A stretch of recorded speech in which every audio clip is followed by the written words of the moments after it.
San Lorenzo pueblo y San Lorenzo gente. Sin duda, este hoy pueblo, que fue el municipio de San Lorenzo, aglutina bajo los pies de San Lorenzo a un pueblo y a una gente única que ha sabido durante muchos años mantener viva la historia y la fiesta de San Lorenzo. Nos acompaña don Juan José Laforet, cronista de Gran Canaria y de las Palmas de Gran Canaria, y Daniel Montes de Oca, director del Museo Néstor, amante de la cultura, de la pintura, y también pues, nos ha acompañado en diferentes ediciones para hablar de Jesús Arencibia. Y si les parece, les lanzo una pregunta. ¿Son importantes las fiestas? ¿Por qué son importantes las fiestas? Bueno, yo creo que las fiestas son importantes no ya por el momento de divertimento que pueda suponer para muchas personas, ¿verdad? En cada época un distinto divertimento, sino porque terminan por instituirse en una seña de identidad. Las fiestas son ese momento en que un pueblo, un barrio, una calle, porque puede haber fiestas de calle, ¿verdad? Si las celebran es por algo, porque la gente se siente unida en una historia, en unas tradiciones comunes que le dan una seña de identidad. Las fiestas de San Lorenzo, yo creo que le falta, y el otro día lo preguntábamos,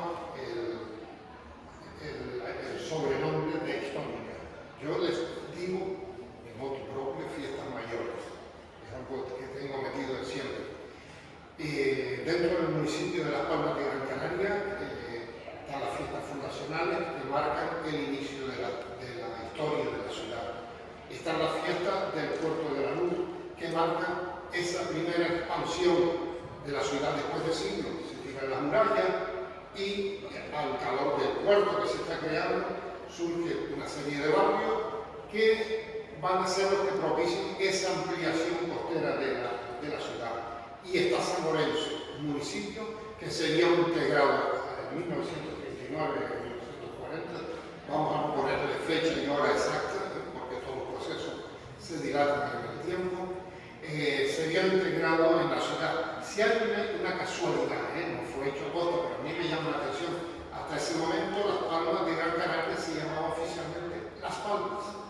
Y fue en septiembre del 39 cuando se cambia también a Las Palmas de Gran Canaria. Parecía querer decir que ahora Las Palmas es otra ciudad más grande, una ciudad constituida, un municipio constituido en base a dos municipios que deben mirar al futuro. Yo siempre soy de las personas que pienso que el agua pasada no mueve el molino y lo que tenemos que hacer es poner en marcha el molino del futuro, que es lo que nos hace falta de verdad y lo que la ciudadanía espera. Entonces, San Lorenzo, las fiestas de San Lorenzo es el momento en que, aparte de los grandes festejos que merecidamente han recibido el tratamiento de fiesta de interés turístico regional, porque tiene interés, son una serie de actos, sobre todo ese volcán de fuego, que puede atraer gente de fuera a este municipio, ¿verdad? a este lugar, sino que también representan una historia, representan un devenir y representan un paradigma, ese paradigma que supuso mucho para Jesús Arencibia y el Candelero después. Pero yo tengo que decir algo. ¿A quién le replica a un cronista? Nadie. Imposible replicarlo. Eso nada. Entonces te reformulo la pregunta. ¿Qué importancia puede tener una fiesta para el ámbito cultural y llevándolo al terreno de la influencia que las fiestas de San Lorenzo pudieron tener en Jesús Arencibia? Bueno, la cuestión, muy buenas tardes ya. Yo creo que en toda fiesta lo que mueve a un pueblo a celebrarla es el cariño. Si no hay cariño, si no hay fraternidad, si no hay una cierta relación que unifique a ese pueblo, no tiene ningún significado que se haga una fiesta. En el ámbito cultural es muy importante tanto en cuanto ustedes están recuperando la tradición, lo que ya dijo Laforet, la identidad de un pueblo. La tradición que viene desde el momento en el que se crea esta iglesia en 1680 ya se estaba dotando no solamente de religiosidad al pueblo de San Lorenzo, sino también este era un templo de la belleza, un templo de la cultura y del patrimonio. Este es el patrimonio que nosotros tenemos que recuperar. Nosotros no podemos dejar aparte el pasado que fueron nuestros abuelos, nuestros bisabuelos, porque nosotros somos hijos y herederos de su labor, de lo que hicieron por este pueblo. Cuando uno entra en San Lorenzo, lo estábamos comentando antes con Yeray, que ya aprovecho y le doy las gracias por cogerme un domingo por la tarde y decirme el martes tienes que estar en San Lorenzo. Pero bueno, yo siempre he encantado de estar aquí.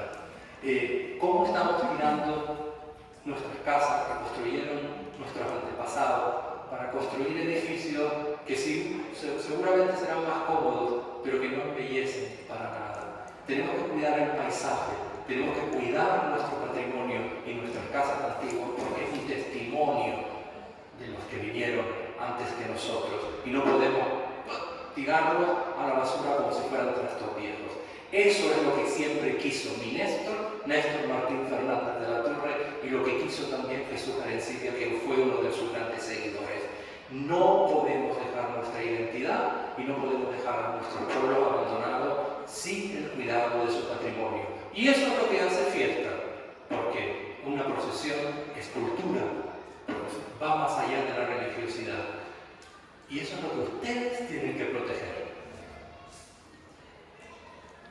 En la línea del pregón de Jesús Arencibia, de San Lorenzo Santo, San Lorenzo Pueblo, San Lorenzo Gente, ¿qué cosas se nos viene a la cabeza que pudiéramos expresar de ese sentimiento y ese amor y cariño que Jesús Arencibia tenía para San Lorenzo?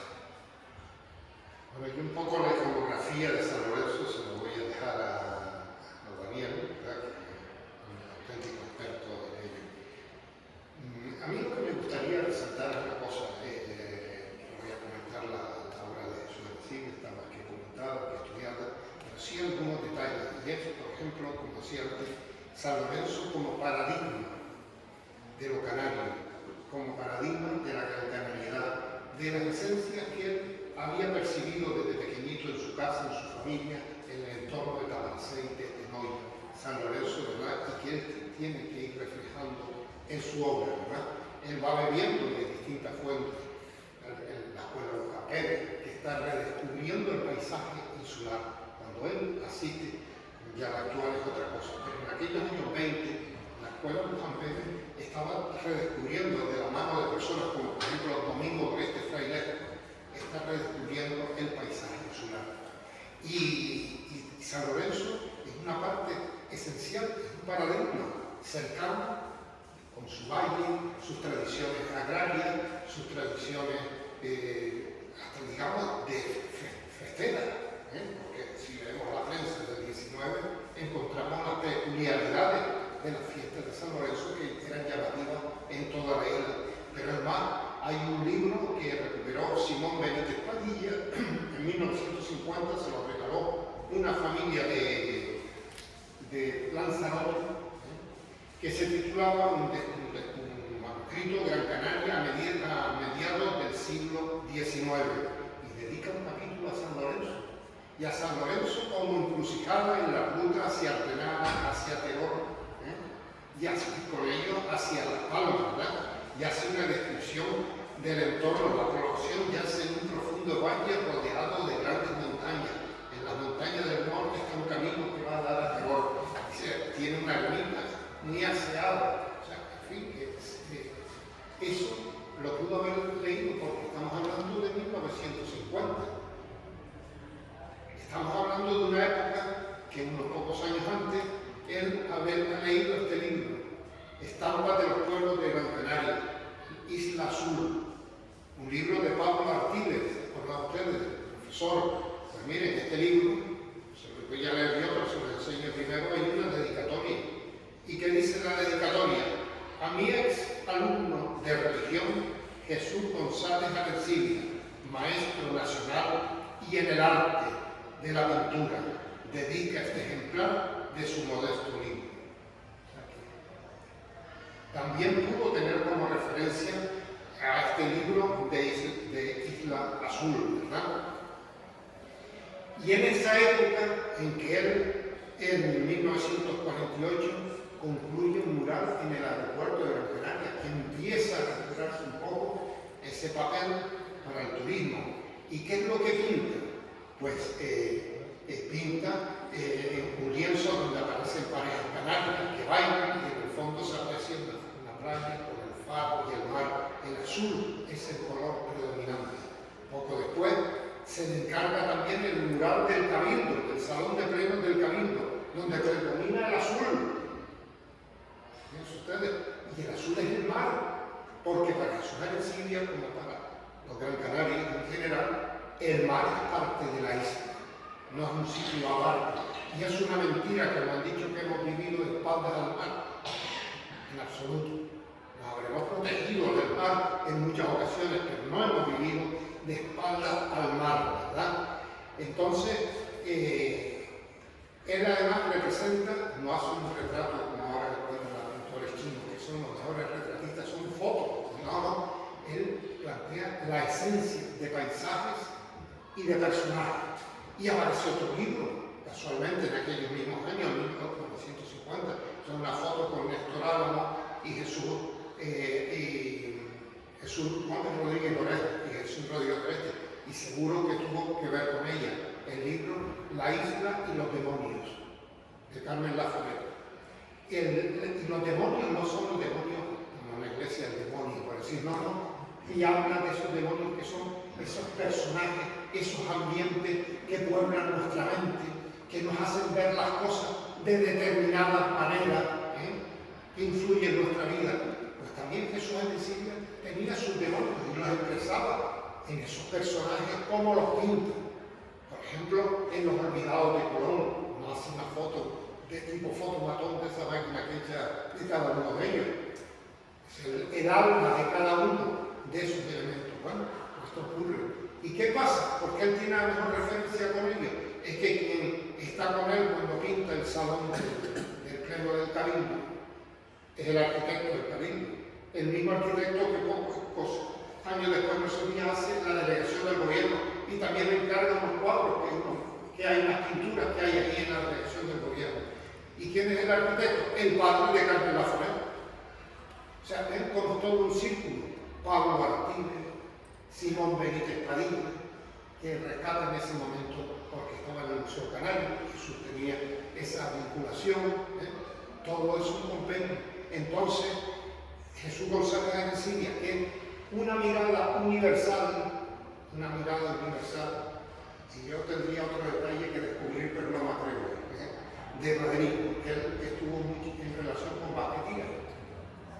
Bueno, mi abuelo, el marido de Picasso, era toledano. ¿Y quién era la familia muy amiga de Basquetía? Los Díaz. La familia o sea, fíjense ustedes cómo todo no es casual, cómo todo se va juntando, cómo todo va teniendo una relación lógica. Luego, Jesús Arencibia bebe una serie de fuentes de descubrir la isla, esa isla en su esencia, en su personaje, en su significación que traslada su pintura, como paradigma, su mundo cercano. Nace en Tamaracén, porque Tamaracén es San Lorenzo. Esta joya también, que no me gusta dejarlo fuera, ¿verdad? Y todo ese paradigma es el mundo cercano que él quiere luego universalizar a través de su obra.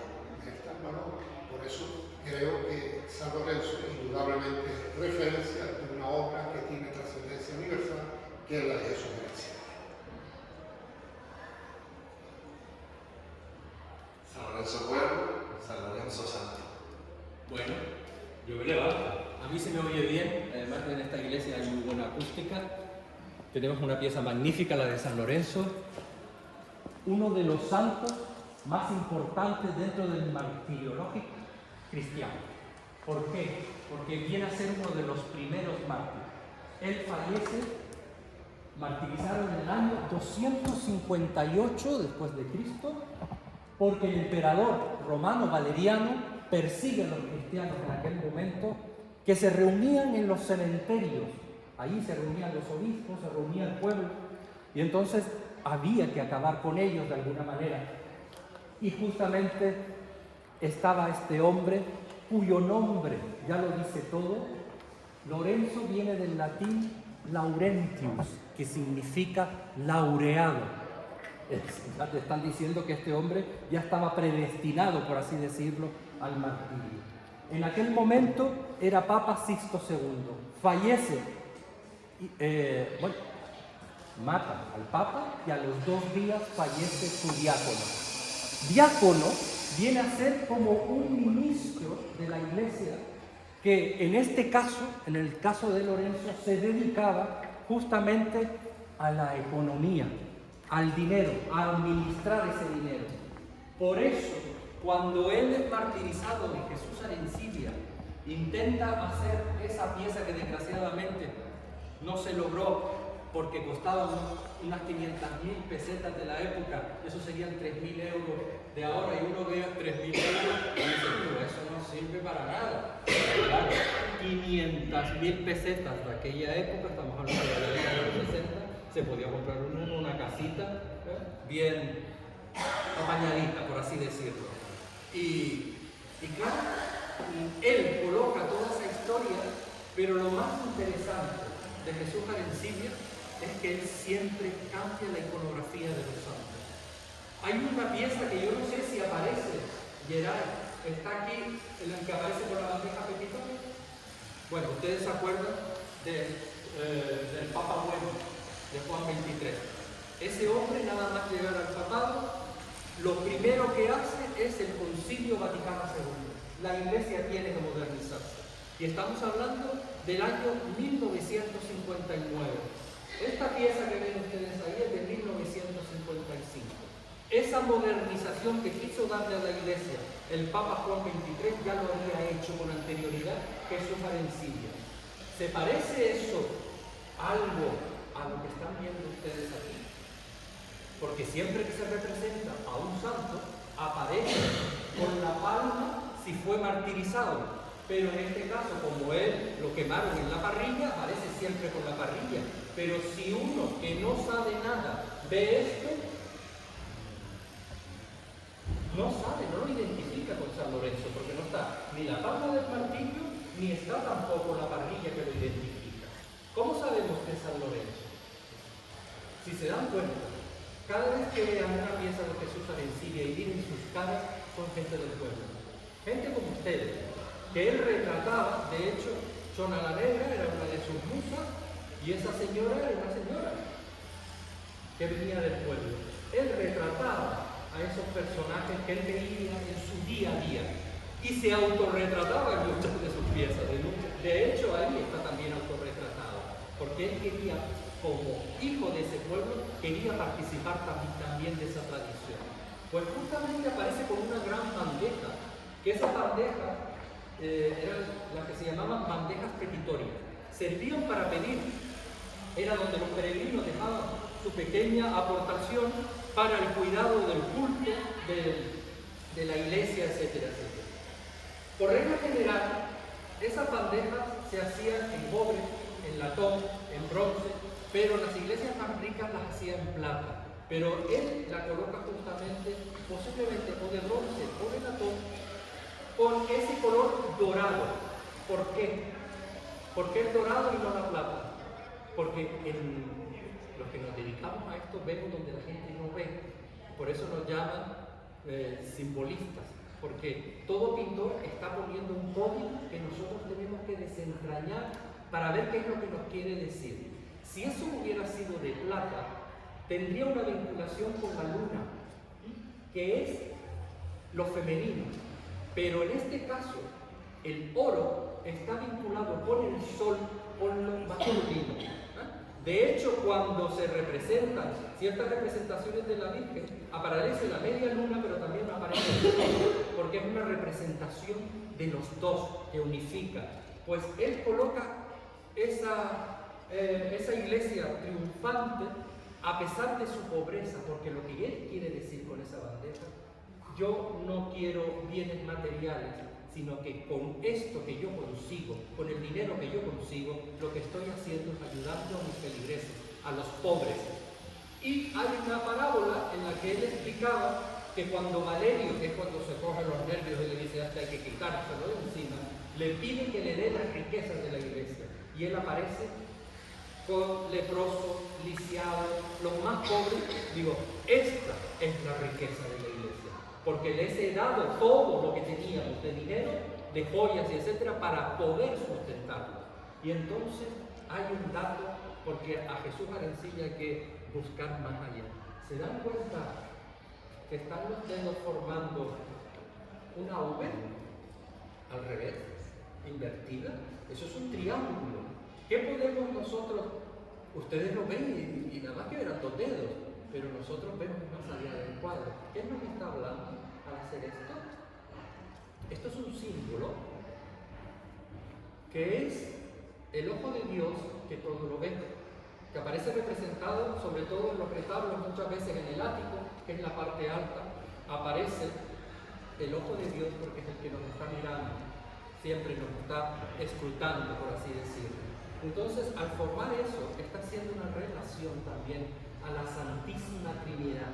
Si yo no les explico esto, ustedes no lo ven, ven solamente donde hay un Señor manteniendo una bandeja. Fíjense lo que es ir más allá de lo aparente. ¿Sí?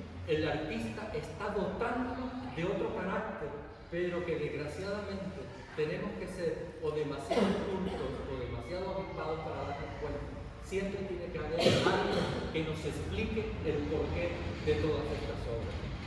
Y no sé qué más quieres que te cuente de Jesús Arencilla, porque él, si el Vaticano II estaba proclamando la modernidad en las iglesias, es esa iglesia que tenía que dar ese paso adelante y ponerse en el siglo XX, y también con el arte. Por eso las figuras de él son como muy expresionistas. O sea, en ese boceto no se ven las caras, no importan las caras, lo que importa es el hecho de que están esos personajes ahí retratados. Que está su madre, dicen que es su madre. Tampoco la definición es tan buena, porque a lo mejor era hasta yo creo que sí es la madre, pero otros me dijeron que se podía hacer justamente esa musa que él tenía, que era Chona la Negra. Yo creo que es su madre. Pero si yo empiezo a buscar en ese lienzo, se vuelven locos con todo lo que está ahí representado. Con esos cuernos que llevan un pan en el pico para alimentar tanto a San Antonio Abad como a nuestro San Lorenzo. O sea que eso para otro día, porque si no se me aburre, y aquí no es cuestión de aburrir al personal, ¿verdad? Suficiente. Sobre el cuadro que podemos ver en la pantalla, el propio Jesús Arencilla, en su pregón a San Lorenzo, escribía: en una ocasión lo pinté hecho una llama que se va hacia donde va la llama, como diría Gerardo Diego, un adolescente envuelto en rojo sobre fondo rojo. Esta representación atípica de San Lorenzo, que pintase Arencilla en 1955, con el santo desprovisto de su iconografía, ¿no? Sin la parrilla, como indicaba Daniel, y cuando fuimos a verlo, Armando y yo tuvimos la oportunidad de ver el cuadro físicamente en un domicilio particular, y que intentamos que el obispado lo comprase, pero sin éxito, porque entendíamos que ese cuadro debería de estar aquí, en el pueblo de San Lorenzo, para mantener viva no solo la llama y la memoria de Jesús Arencilla, sino también, como tú bien decías, ese otro mensaje que a través del arte nos expresaba Arencilla. Y veíamos como desproporcionado, ¿no? Ese cuello tan largo, ese cuello que es tan largo como su cabeza, ¿no? Y al encontrar este mensaje de que lo que quería transmitir era una llama viva, pues le da ese significado a esa proporción. Sí, porque esa ascensionalidad que él le da siempre está vinculada con el pasado. Si él indudablemente moderniza su pintura, pero ese vínculo con el pasado, como decía Néstor, tenemos que tener en cuenta a los pintores del Renacimiento, a los pintores del Barroco, porque son los que nos han dado las pautas y el camino. Hay un pintor que justamente hacía eso, que era el Greco. El Greco alargaba las figuras. ¿Pero por qué? Porque era una manera de desmaterializar a la persona y vincularlo con lo terrenal, con lo celestial. Es como si nuestras almas estuvieran escapando casi del cuerpo para ir realmente hacia Dios. Y entonces ellos alargaban, sobre todo el Greco, pero también hay otras escuelas, indudablemente, que definen al hombre como algo que se está escapando de sí mismo. Pero eso es muy difícil, aquí explicarlo. La vida es muerte, ¿no? Y hoy, cuando el repique de las campanas, algunas personas lloraban, y estoy seguro que es porque se acordaban de personas que no están, ¿no? ¿Qué vinculación tiene o qué impacto tiene la muerte en un artista como eso parece? Yo creo que Daniel también de esto podría hablar muchísimo. Yo te voy a decir mi experiencia personal. Yo le conocí desde muy niño, yo era monaguillo de San Agustín y colaboraba con él cuando él preparaba los tronos, cuando los tronos de San Agustín salían como tenían que salir. Y ya lo dije en alguna ocasión aquí, él también diseñó para una Semana Santa, y salieron varias Semanas Santas, unos hábitos de monaguillo, que habían varios, unos iban a salir con un gran procesional, ¿verdad? Los que iban vestidos como carmelitas, aparte de la sotana roja y la casulla blanca, que es lo tradicional. Bueno, pues había otros que nosotros le decíamos, ahí decían de Drácula. Y de Drácula era un traje que diseñó Jesús Arencilla. He buscado por todas partes, ¿qué ves? Porque a cada uno nos dábamos ya una casa, nos planchamos y tal, entonces no haber dicho, yo lo guardo para el año que viene, porque ya conservado. No he logrado conseguir una copia. Era negro, con unos pliegues, y las mangas caían como se abrían mucho así, y por dentro se veían blancas, y debajo llevaban como un chalequillo con manga rojo de terciopelo. Se me olvida nunca con aquel chalequillo y tal, y el hábito. Y después también tenía como un revólver blanco, ¿verdad? Hay que buscar alguna foto, algo tiene que haber que se... Entonces yo le conocí ahí, y a mí lo que y después en la Plaza Santana también, toda la vida viendo el cuerpo, aquella vestimenta de negro, su buena negro, vestido siempre de negro, y allí inmediatamente lo decíamos que estaba de luto, estaba permanentemente de luto, Jesús, con aquello. Y a mí me contrastaba porque sin embargo el hombre que no estaba triste en absoluto, tampoco que fuera la encarnación del cachondeo, ni mucho menos, normal, que hablaba. Entonces, bueno, esa percepción de Jesús Arencilla, a lo mejor equivocada para mí, sin embargo, lo vinculó en ese imaginario infantil juvenil, me lo vinculó con la muerte, ¿verdad? En un momento determinado. Indudablemente para un artista la muerte siempre está presente. Pensemos que en cualquier ser humano solo hay dos cosas importantes, el principio y el fin de la vida. Por eso nos movemos. Eso los psicólogos lo tienen más que estudiado y lo vemos en incluso los publicistas hoy en día, en esa publicidad subliminal que tanto nos está influyendo y no queremos darnos cuenta, porque estamos presentes, hay leyes que lo prohíben, siguen cayéndonos con mensajes subliminales. ¿Y qué es lo que conduce y atrae nuestra atención a un mensaje? La vida, el principio de la vida y la muerte. Bien, pues en Jesús Arencilla ese paso trascendental de la existencia humana a una existencia posterior del hombre creyente, está claro que es algo que también va a condicionar su obra. Y creo que deberíamos esto también puede decirlo ahora.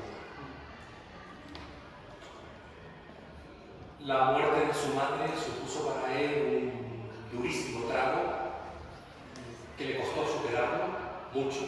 Yo creo que esa vestimenta lo vinculaba justamente a ese luto perpetuo por su madre, porque esa vinculación era su amiga, era su confidente, y lo importante en todo artista que sepa traducir lo que es el hecho de la muerte es que trasciende. Y la muerte trasciende. Hay que tener en cuenta que la muerte no es la desaparición. La muerte es la pervivencia en otro mundo. Y eso lo decían los egipcios. Mientras nuestros nombres sigan resonando, seguiremos vivos. O sea, hay una trascendencia. Y eso es lo que él siempre intenta vincular. No se muere. Nosotros seguiremos vivos. Lo que pasa es que en un plano diferente. Porque nuestra alma, por eso él también alarga tanto la figura, porque es una asimilación del cuerpo y el alma, es porque somos inmortales y seguiremos ahí porque nosotros nos seguiremos acordando de nuestros abuelos, de nuestros tíos, de todos aquellos que se han ido. Y mientras seguiremos recordándolo, nosotros creemos que siguen vivos, pero es que están vivos y están con nosotros. Y eso lo tenía muy presente Jesús Alexis. Me preguntaba concretamente esta relación de Jesús Alexis con la muerte por dos obras que las primeras. Su primera obra era sobre el paisaje, pero que las anteriores, pero que estas también son de temprana época, y no sé si la gente de San Lorenzo logra identificar no a los personajes, sino a lo que hay detrás. Es la puerta del cementerio de San Lorenzo. Tenemos que irnos a aquella época donde el cementerio de toda esta jurisdicción era este. Y si alguien moría en Tenoya, se enterraba en San Lorenzo. Y si alguien moría en Tomaaceite, se enterraba en San Lorenzo, ¿no? Entonces, si quieres comentar. Pues sí. Porque esta pieza está muy vinculada justamente con ese periodo de la escuela luzantera. Si se dan cuenta, esos frailes franciscanos son como muy cubistas, están como muy expresionistas.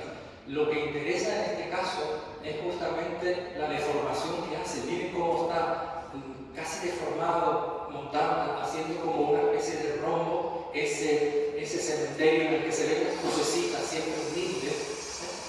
Y lo que interesa en estas piezas es que nos está vinculando con un mundo que trasciende la identidad canaria para vincularse con lo que se está haciendo también en otras partes del mundo, como era México, con Diego Rivera y todos aquellos grandes muralistas.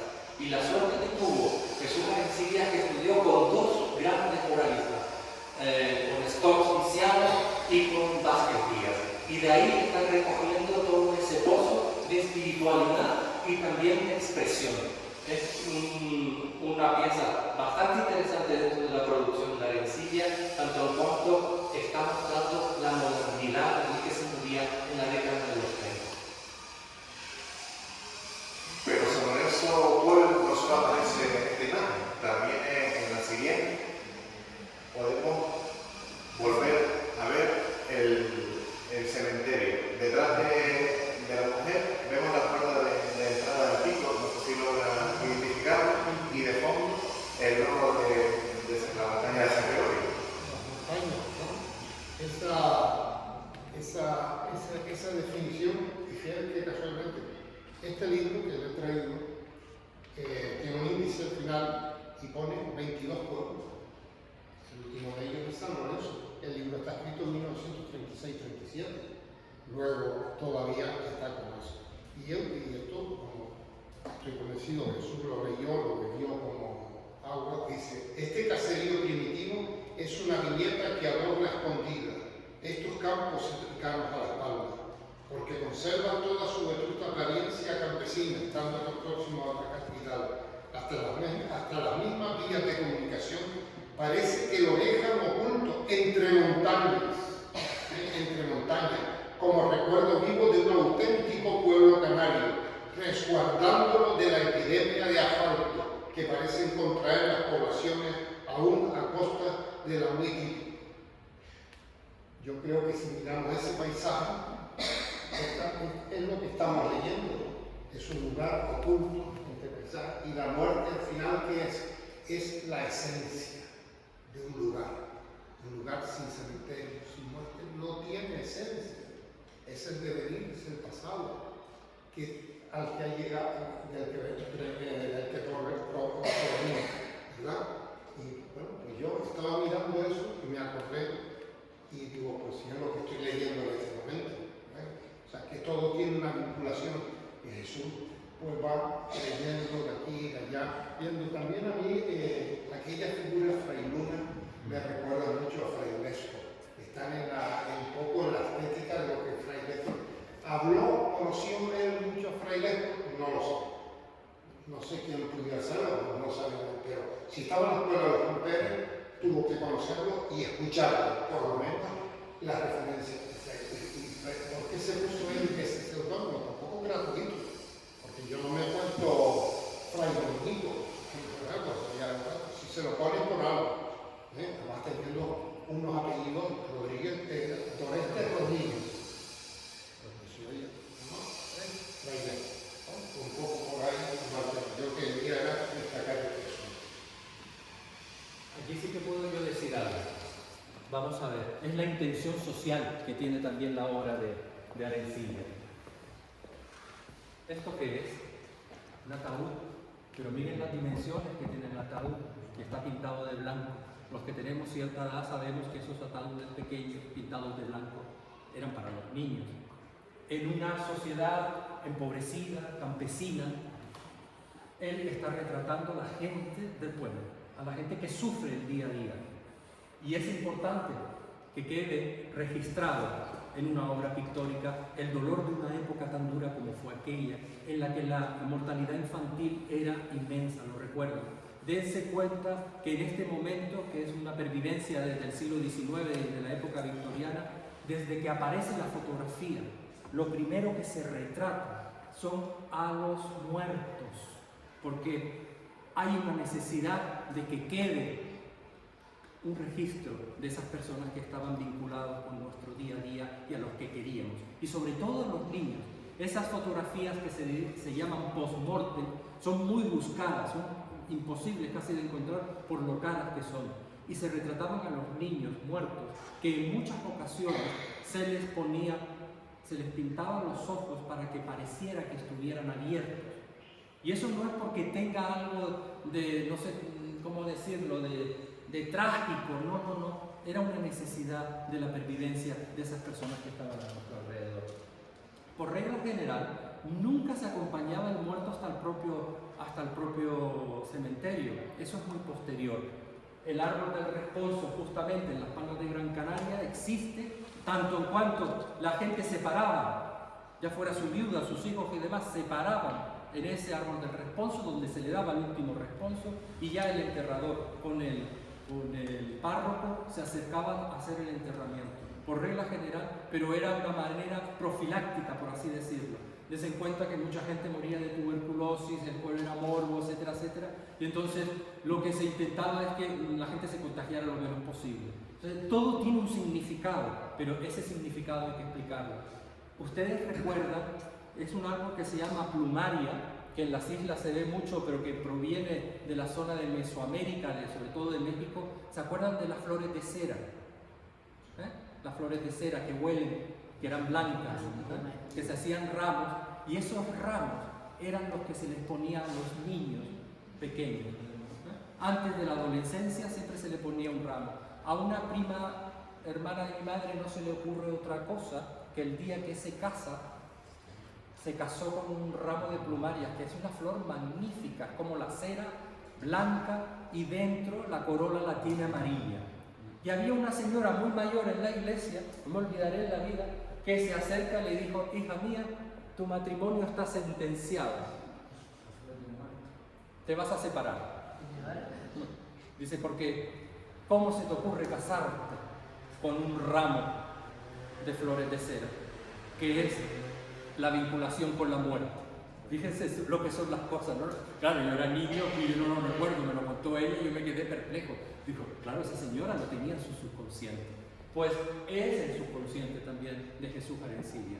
Dense cuenta que morían de casi de 10 niños que nacían, morían en algunos casos hasta 6 y 7.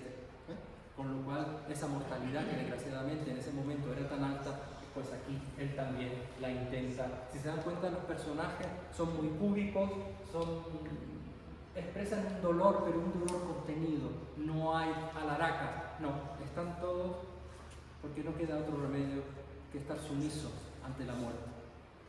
A mí se me ocurre una idea que aportar también que me llama mucho la atención es la presencia Del sacho. del sacho. El sacho es en la labranza. Aquí se ha abierto la tumba, pero el sacho se usa en la agricultura. No lo voy a explicarlo aquí. Claro, ¿para qué usamos el sacho? Para abrir la tierra donde depositamos la semilla, que es la vida. Bueno, aquí abrimos la tierra, depositamos a la muerte, el muerto, pero el muerto será germen de nueva vida. Es la Biblia. Es la Biblia. O sea, aquí hay una expresión plástica. Igual que enterramos las semillas con el sacho en los campos de cultivo, al enterrar al niño, estamos enterrando la semilla de nueva vida. En fin, que me parece por eso que son mensajes universales maravillosos y también de esa percepción mística que él tiene de lo que es la vida. Seguimos visitando otras creaciones de Jesús de Lucidia y aquí nos encontramos nada más y nada menos que a la Virgen María, pero con un niño que es rollón, un niño canario, ¿no? Y acompañado por dos mártires, uno de ellos, San Lorenzo. Bueno, es una manera de entronizar a la Virgen y decirle que la que más sufrió fue ella al ver a su hijo muerto. Y de alguna manera ellos están preconizando tanto San Lorenzo. No sé, el santo que está al lado, no sé si puede ser San Vicente, que también era otro santo diácono, martirizado también. Y les están justamente haciendo un arco alrededor de la Virgen con la palma del martirio, porque ella sufrirá el martirio de su hijo, ese Jesucristo que está en sus brazos, que es desmesurado, si se dan cuenta, es bastante grande, es un niño rollizo, como bien han apuntado, y justamente no está mirando hacia el espectador, está haciendo todo lo contrario, está mirando hacia su madre, como diciéndole: no te preocupes, que aunque yo padezca por ese dolor, tú estarás siempre a mi lado, ¿no? Entonces, la Virgen lo arropa de alguna manera para protegerse, como hace cualquier madre. Eso pienso que está muy vinculado justamente con la doctrina que se postula después del Vaticano II, que es una manera de acercar la religiosidad con mayor naturalidad, que no esos santos que siempre podían como asustar, como en el barroco, que estaban siempre mostrándose poderosos hacia el fiel. No, aquí es todo lo contrario. Son esos personajes que están dando otro cariz de amor, de tranquilidad, y esa es la tranquilidad que da porque los están protegiendo, si te das cuenta, con esa palabra, las lágrimas de la Virgen.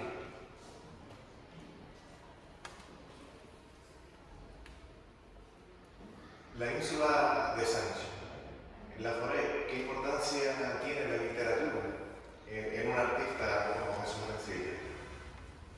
Pues muchísima, porque es lo que hemos venido comentando y lo que yo después ya de mayor, alguna visita que hicimos a su casa con Chano Sosa, el poeta de Agaete, y comentábamos, y Chano le llevó en aquella ocasión un libro de él, que acababa de sacar en aquellos días.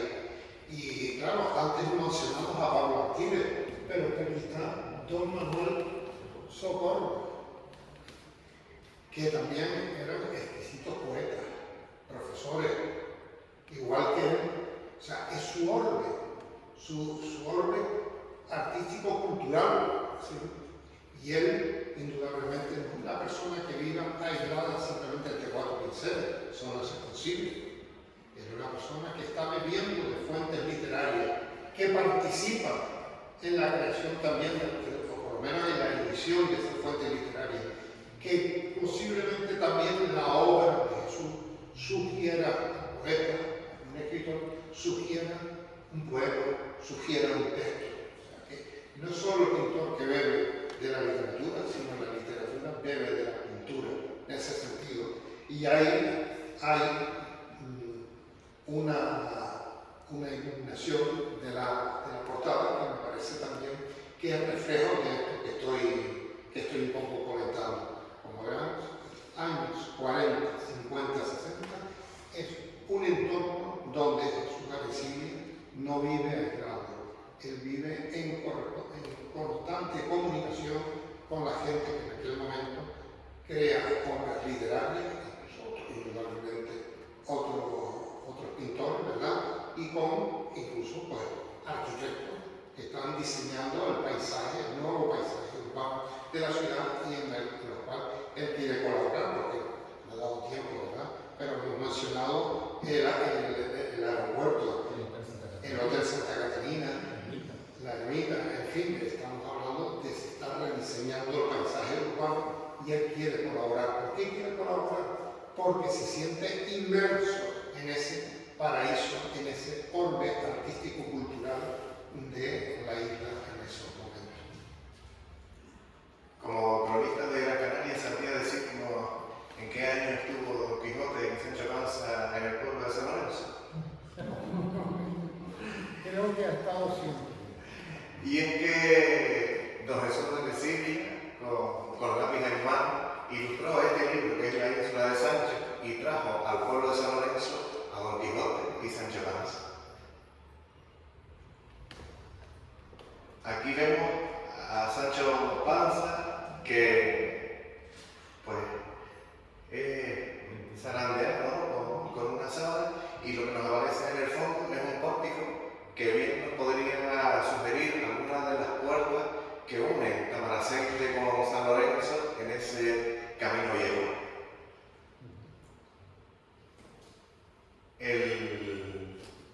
El sábado vamos a poder disfrutar de la romería por ese camino, y esas carretas que van a recorrer en este camino ya lo recorrieron en su día, y Jesús de Sicilia pues también lo plasma aquí, donde encarcelan a Don Quijote en los barrotes de Lucarno.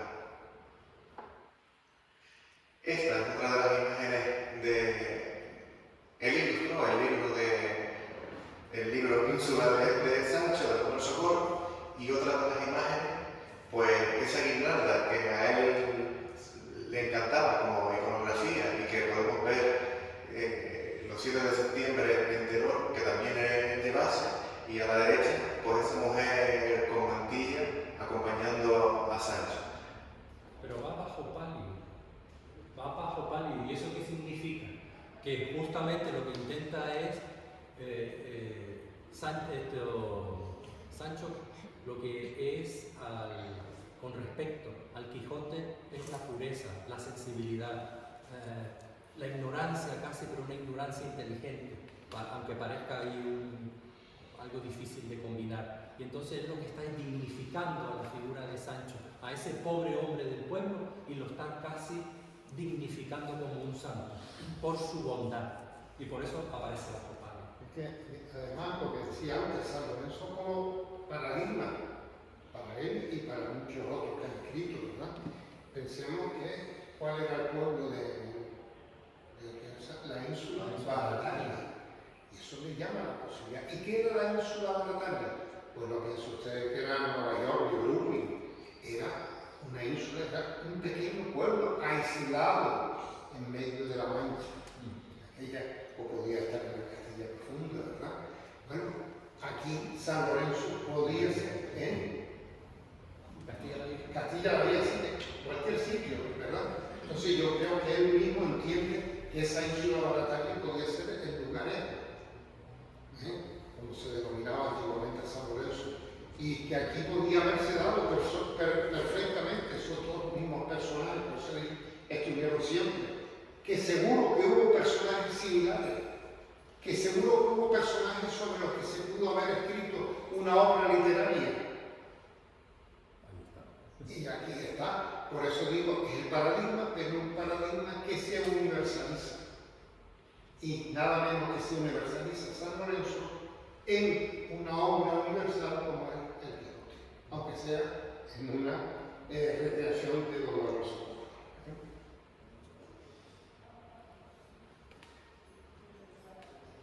Aquí vemos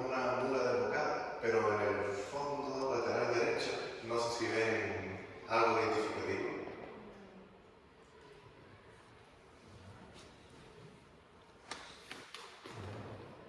Bajo la cruz. Desde aquí no veo nada. ¿Qué indica? Vamos a ver si se puede ampliar.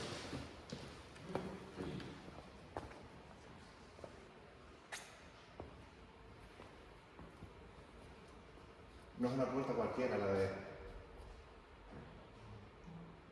anterior.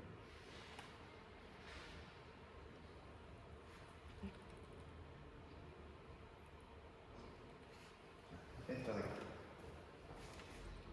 Ah, ya estamos mirando allá en el Bueno, aparece en el cementerio de San Lorenzo. estaba aquí en Musulmán.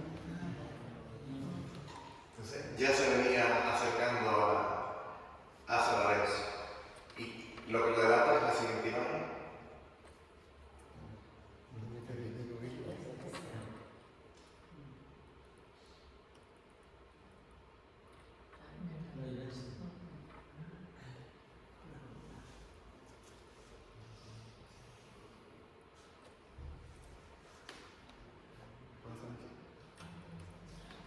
van a escapar igual a la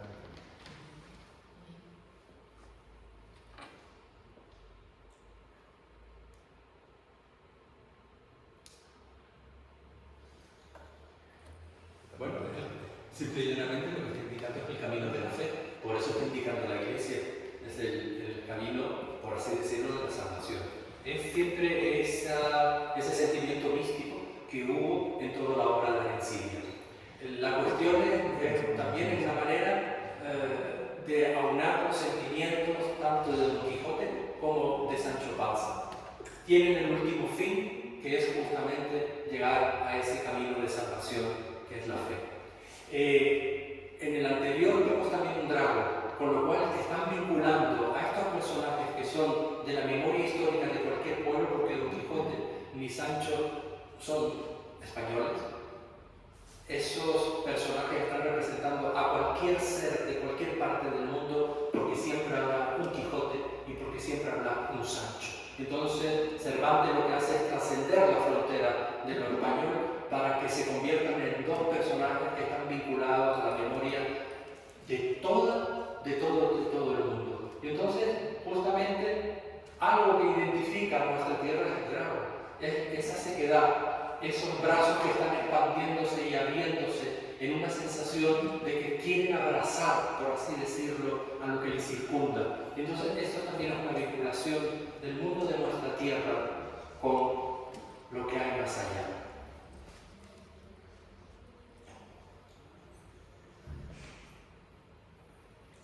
No, creo que no voy a añadir ya nada porque creo que hay. Y nos vamos a tomar aceite.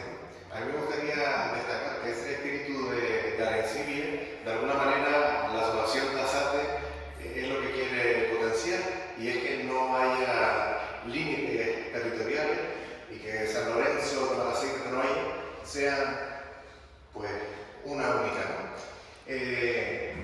¿Podemos encontrar a San Lorenzo en tomar aceite? Por supuesto, ahí está, justamente. Además, en una pieza importantísima, tanto en cuanto que está recogiendo en un solo lienzo 1000 historias, por así decirlo. De hecho, aparece el Gólgota, aparecen esos crucificados de la época romana, y justamente aparece el buen ladrón y el mal ladrón dentro de esta escenificación, por así decirlo. Jesucristo aparece bajo palio, aparece su madre una vez más, y aparece un río. Y ustedes no saben lo que puede significar un río. El río es el río de la vida. El río, dentro de la iconografía mundial, significa el nacimiento y la muerte de cualquier persona. Porque ese río nace en las montañas, que es la vida, y va a dar muerte hacia el mar, que es la desaparición definitiva del cuerpo. Y ahí aparece justamente ese río como río de vida, y aparecen los cuerpos que les comenté, con los panes con los que aparecían de repente esos pájaros, esos cuerpos, para poder sustentar a dos grandes eremitas, que fueron San Antonio Abad y aparece también San Pablo el Eremita, que no tiene nada que ver con el otro San Pablo. La cuestión es que siempre dicen, aparece San Antonio con el cerdo. No era un cerdo, era una jabalina, era la hembra del jabalí que aparece con sus jabatos. Y ahí está haciendo una referencia justamente en el que esa jabalina se acerca a San Antonio Abad de milagro con su camada de jabatos que habían nacido ciegos.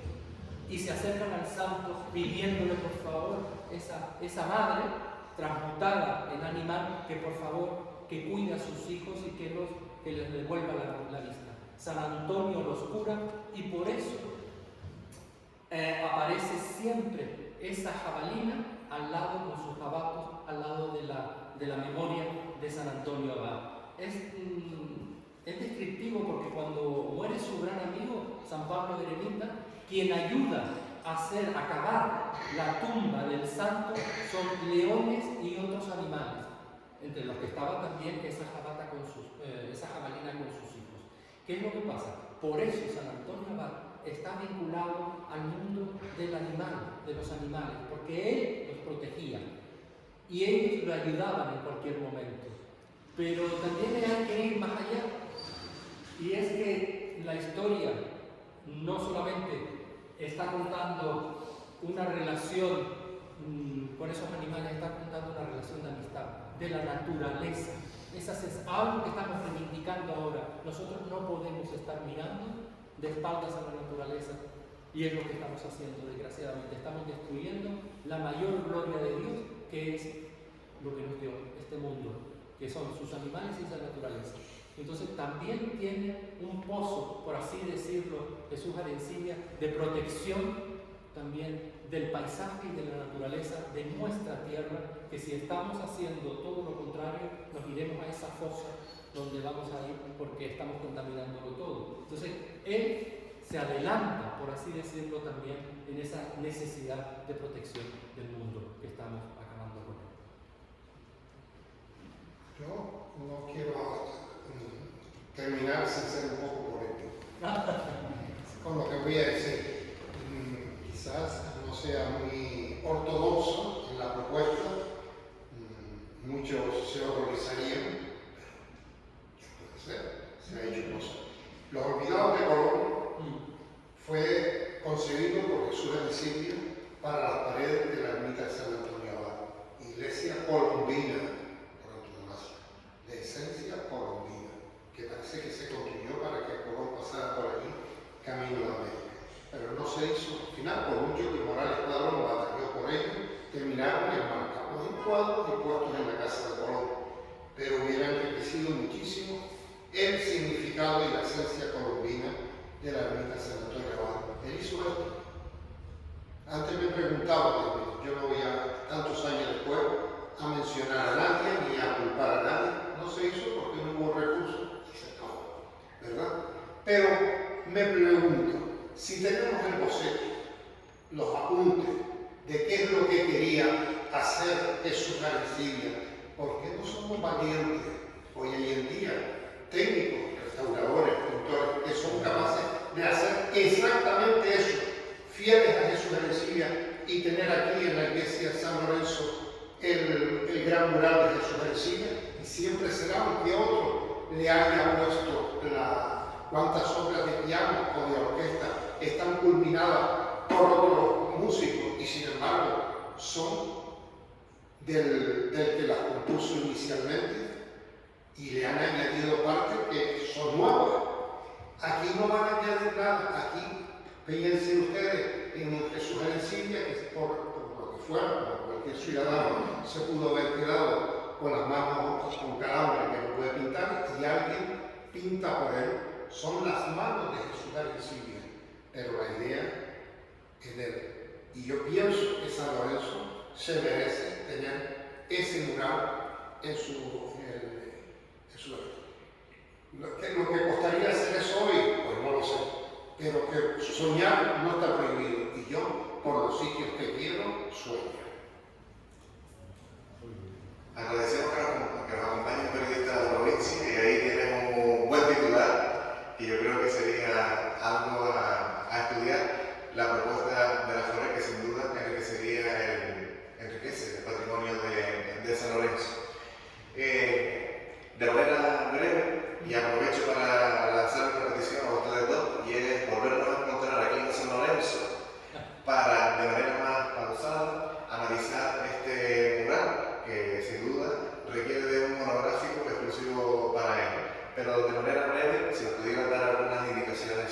sobre la propuesta de Arencibia. Si se dan cuenta, en lo que sería el ático, que corresponde al tímpano, a la parte alta, justamente él hace un triángulo. Ese triángulo, lo que les dije en la Santísima Trinidad, el número 3, que es un número que dentro de la numerología es muy importante, pues que es el número de la divinidad, aparece Dios, lo que nosotros denominamos Pantocrator, o sea, recibiendo a su hijo, que justamente está martirizado en la parte baja. Aquí están martirizando el cuerpo, ya ni coloca casi el cuerpo, porque lo que coloca es justamente a Jesucristo haciendo la unión entre el cuerpo de San Lorenzo y el que lo va a recibir, el Padre, Dios. Y entonces coloca una pequeña figura en recuerdo de las iglesias paleocristianas y de otros pintores que siempre, para poder mostrar lo que sería el alma, lo hacen como si fuera una especie de figurita pequeña, y entonces eso que se está escapando del cuerpo de San Lorenzo es su alma, que va a estar recogido por Jesucristo, que hace lo que nosotros llamamos un escorzo, o sea, un movimiento muy extraño, que está uniéndolo con Dios. En la parte baja coloca a unos monaguillos justamente cantando, porque hay que cantar la historia de Dios y la historia de esos hombres y mujeres que murieron por la fe. Y entonces en esas cantorías que se denominaban, lo que están haciendo es ensalzando la figura de Lorenzo, en la que aparece en uno de los lados con lo que les dije antes, con los pobres, porque esa era la mayor riqueza de la iglesia, los que tiene él que proteger, y él se lo que está ofreciendo al emperador romano, a Valeriano, que está aquí, que por eso lo manda justamente a la parrilla, por no darle las riquezas de la iglesia, porque él creía que iba a recibir plata, oro, piedras preciosas y demás. Y no, el gran bien de la iglesia son los desprotegidos. Y aquí, en esa gran masa casi indefinida, porque claro, estos mismos setos no aparecen casi nada a la cara, y aparecen justamente los 4 evangelistas que están soportando esa sábana con la que proteger, por así decirlo, allá a un Jesucristo muerto, que también está resucitando en el alma de San Lorenzo y está ya uniéndose al Padre Dios, que está en la parte más breve imposible.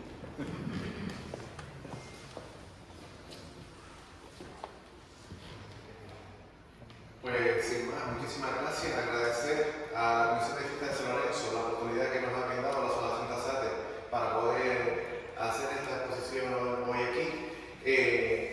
Desde que la imprenta nos dé las lonas, las colocaremos en el mercado de San Lorenzo, en el exterior, donde podremos visionar estas obras durante las fiestas de San Lorenzo, manteniendo vivo el legado de Jesús Arencibia, que, como bien saben, hace 30 años que falleció, y estamos de celebración, y no es que celebremos su muerte, sino celebramos que su legado es infinito.